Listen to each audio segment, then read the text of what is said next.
Hola, muy buenas tardes. El día de hoy hablaremos acerca de la vacunación en paciente pediátrico, algunas consideraciones médicas. Soy la doctora Yonimara Salazar, soy pediatra en la unidad de emergencia del Hospital San Pablo de Coquimbo y jefe técnica del área pediátrica de la misma unidad. Primero que nada, agradecer a la organización del curso por invitarme a participar en esta nueva versión del mismo. Con respecto a la hoja de ruta que desarrollaremos el día de hoy, recordaremos algunas definiciones, hablaremos acerca de la epidemiología de las mordeduras en niños, también destacaremos profilaxis antitetánica, profilaxis antirrábica, y hablaremos de algunas otras inmunizaciones que también son cumplidas acá en la unidad de emergencia. Con respecto a la profilaxis, esta se conoce como el conjunto de medidas preventivas, higiénicas o tratamientos médicos destinados a evitar la aparición, propagación o recurrencia de enfermedades. También es importante recordar que son las vacunas, las cuales, según la Organización Mundial de la Salud, son cualquier preparación destinada a generar inmunidad contra una enfermedad, estimulando la producción de anticuerpos. Con respecto a la rabia, recordemos que es una enfermedad viral mortal que afecta al sistema nervioso central de los mamíferos, incluidos los humanos, transmitida generalmente por la saliva de animales infectados a través de mordeduras, arañazos o de contacto de la saliva del animal con heridas previas en la piel del paciente. Es casi 100% mortal una vez aparecen los síntomas, sin embargo prevenible al 100% mediante la vacunación oportuna. Es por ello que siempre hacemos énfasis en conocer cuáles son las indicaciones de la profilaxis antirrábica, la cual debe administrarse de manera precoz. Con respecto al tétano, esta es una enfermedad neurológica grave, potencialmente letal, causada por la toxina, la bacteria Clostridium tetani, que una vez ingresa al organismo va a producir espasmos musculares, rigidez, generalmente en mandíbula, cuello, y sin tratamiento médico inmediato puede causar insuficiencia respiratoria. Esta bacteria ingresa a través de heridas contaminadas como lo son las mordeduras. La prevención, al igual que en la rabia, es a través de la vacunación. Con respecto a la epidemiología de las mordeduras en niños. Las agresiones animales a niños son, en gran mayoría de las veces, causadas por sus propias mascotas o por animales domésticos. Esto es en el contexto de que los niños generalmente juegan mucho con las mascotas, están más en contacto con ellos y de manera accidental pueden pasar a llevarlos, pueden pasar a pisarlos, a jalarle la cola, a estar muy cerca de ellos cuando están con sus cachorros o cuando están comiendo, y en este contexto pudiese haber algún tipo de agresión. Aunque también pueden ocurrir por ataques de animales silvestres como murciélagos, roedores o monos. Se estima que el 90% de las mordeduras ocasionadas por animales son causadas por perros y entre el 3 al 5% por gato. En Chile, al igual que en el resto del mundo, los niños son quienes tienen más probabilidad de sufrir lesiones por mordeduras de perro. En comparación a los adultos, se habla más o menos de una proporción de un 26% versus un 12%. La complicación más frecuente es la infección de la herida. Y las mordeduras de gato son las que mayormente se infectan, y esto es debido a que estas son punzantes y más profundas. Según varias series publicadas, entre un 7 a un 25% de los casos de mordedura de perros se complican con infección, versus un 49% de las causadas por gatos. Y muy importante recordar que la mordedura humana es la segunda causa más frecuente de infección después de las provocadas por gatos. Entonces tenemos en orden de frecuencia que las heridas que con mayor porcentaje se infectan son, en primer lugar, las mordeduras causadas por gatos, segundo lugar, la mordedura humana y en tercer lugar, las mordeduras por perro. A lo largo de la historia, la complicación más temida, como todos conocemos, es la infección del virus rabia, ¿okay? Causante de la rabia, que como ya mencionamos anteriormente, es una enfermedad mortal, letal en casi el 100% de los casos. Sin embargo, en las últimas décadas, gracias a las políticas públicas y medidas sanitarias, la rabia canina ha sido controlada y en muchos países incluso erradicada. Con respecto a las inmunizaciones en la unidad de emergencia, ¿cuál es nuestra conducta ante un paciente que ingresa con una mordedura? Una vez que el paciente ingresa en el box, vamos a realizar una evaluación inicial, una anamnesis completa, destacando factores de riesgo, antecedentes personales, en qué contexto ocurrió la mordedura, si fue provocada o no, tiempo de evolución desde la mordedura, si ocurrió hace varios minutos, varias horas, días, semanas, el estado de salud y vacunación tanto del paciente como del animal. Es necesario conocer si el paciente fue previamente vacunado contra la rabia o si recibió inmunoglobulina antirrábica, y por supuesto saber si el animal cuenta con sus vacunas al día. Y se debe realizar un examen físico completo, a pesar de que el paciente nos refiera que solamente tiene una herida en la mano o en el pie, igual debemos realizarle un examen físico completo porque a veces hay lesiones que pasan desapercibidas. Con respecto al manejo terapéutico, toda herida debe ser aseada, se debe realizar el aseo quirúrgico de la misma, debridación y retiro de cuerpo extraño cuando sea necesario, al igual que el cierre de la herida. Muy importante que todo paciente que consulte por herida le debemos indicar profilaxis con tratamiento antibiótico y debemos buscar cuáles son los antecedentes del paciente con respecto a la vacunación, al igual que del animal, conocer si el animal es callejero, si es un animal vigilable o ubicable o no ubicable, para saber en ese momento si debemos indicar la vacuna post-exposición. Con respecto a la profilaxis antitetánica, el tétanos, ya habíamos mencionado que es una enfermedad letal del sistema nervioso.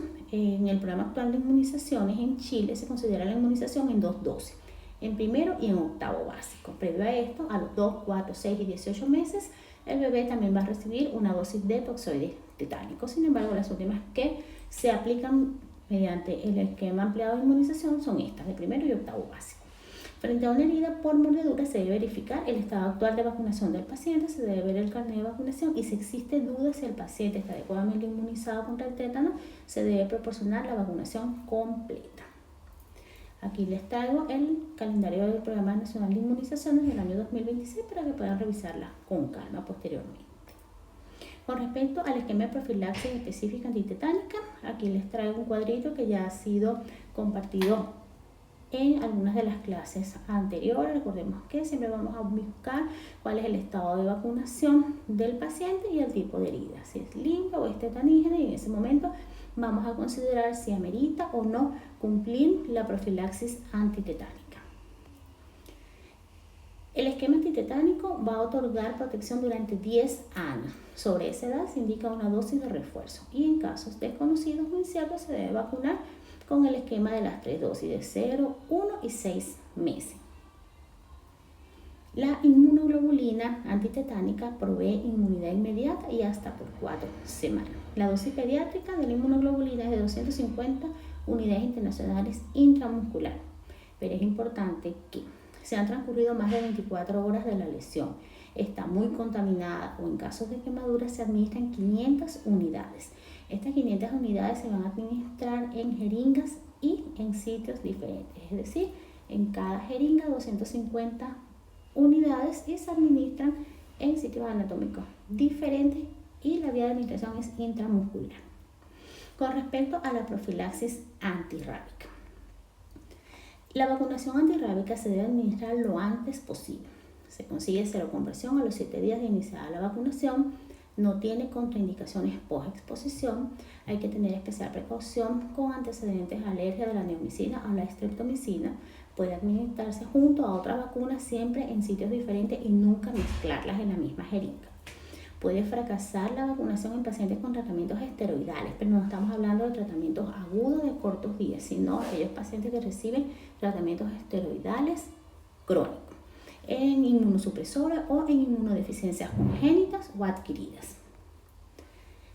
Con respecto a las indicaciones de la vacuna post-exposición, todo niño, niña o adolescente mordido, rasguñado o lamido por animal con signo sospechoso de rabia o con diagnóstico de TAN, o mordido por animal vago o que desaparezca posterior a la mordedura, especialmente si no fue provocada, mordido por animal silvestre carnívoro o mordido o en contacto con murciélago, bien sea por juego, manipulación a mano desnuda, entrando a lugares cerrados donde viven colonias sin usar protección respiratoria, entrada de murciélagos a dormitorios.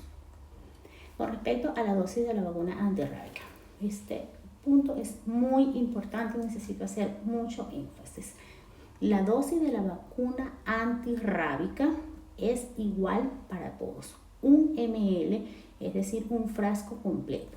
La vacuna antirrábica se puede administrar desde recién nacido y siempre va a ser la misma dosis, independiente de que sea recién nacido, escolar, adulto o una persona de la tercera edad. La dosis va a ser la misma, independiente de la edad, independiente del peso. 1 ml se debe cumplir para todos. La profilaxis antirrábica, este cuadrito que está acá, también ya lo han visto en otras clases previas, pero se las traje acá para que de igual manera puedan estudiarlo nuevamente, puedan repasarlo, dependiendo de la categoría, si es 1, 2 o 3, entonces en ese momento vamos a destacar que según el tipo de contacto va a ser el tratamiento recomendado. Con respecto a la evaluación del animal, vamos a ver si son animales ubicables o no ubicables, si son sospechosos, rábicos o si el animal es desconocido o no ubicable. En ese momento vamos a considerar cuál va a ser la conducta, si lo vamos a vacunar o si amerita vacuna más inmunoglobulina, solo vacuna o si no amerita ninguna.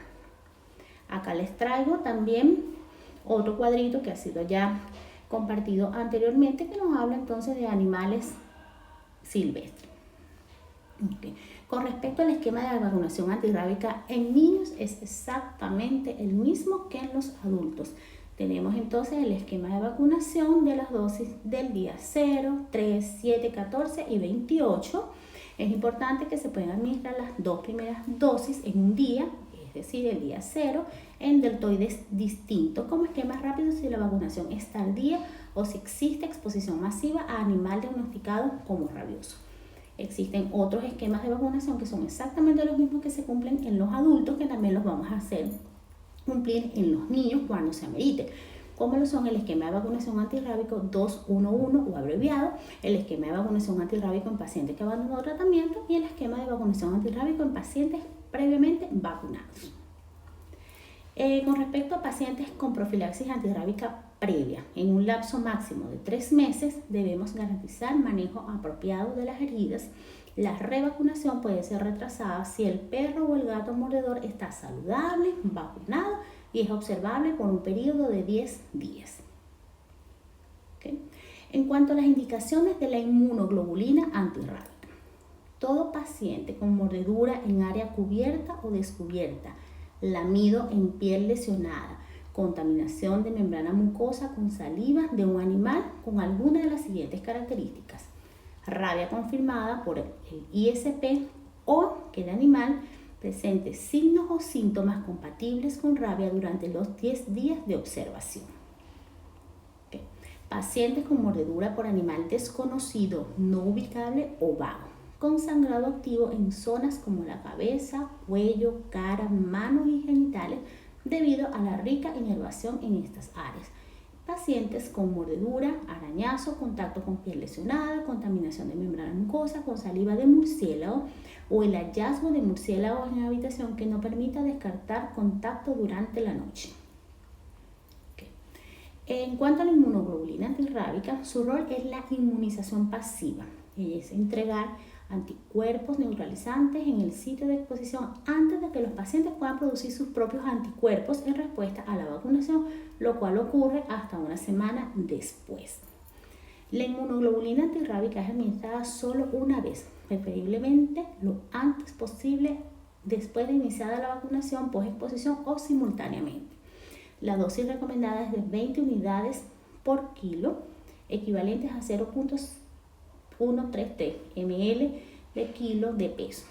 No existe dosis máxima en pacientes pediátricas y la dosis recomendada siempre va a ser la que indica el folleto del laboratorio. ¿Qué quiere decir? Que tenemos un paciente pediátrico adulto, porque para todos va a ser la misma regla.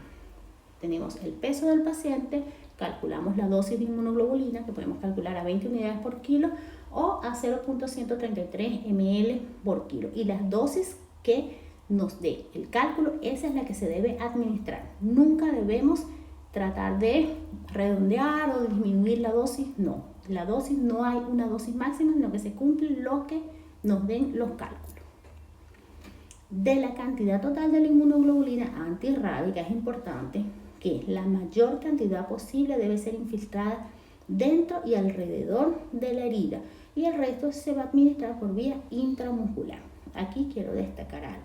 La inmunoglobulina antirrábica que se administra dentro y alrededor de la herida es de competencia médica, mientras que la dosis que pudiese ameritar cumplir de manera intramuscular en caso de que haya algún restante es de competencia de enfermería. La administración se debe hacer lo más rápido posible después de iniciar la vacunación o simultánea, pero siempre en áreas diferentes. Se indica hasta máximo 7 días de la primera dosis de la vacuna antirrábica, independientemente si se cumplieron o no las dosis 3 y 7. Y es muy importante no utilizar la misma jeringa utilizada para la vacuna antirrábica y tampoco deben ser mezcladas. Si el lugar de la mordedura es desconocido o indetectable, o si la infiltración es difícil en el lugar de la mordedura, se administra por vía intramuscular.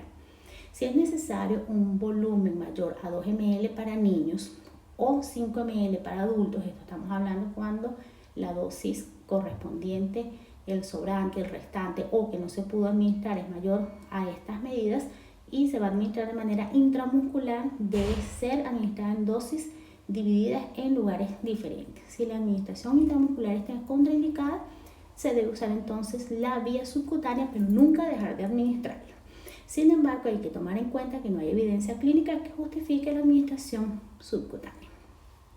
Los pacientes que dispongan de documentación que confirme una completa profilaxis preexposición o postexposición previa deben recibir solo una vacuna antirrábica de refuerzo sin inmunoglobulina, ya que esta puede interferir con la respuesta anamnésica de la vacuna.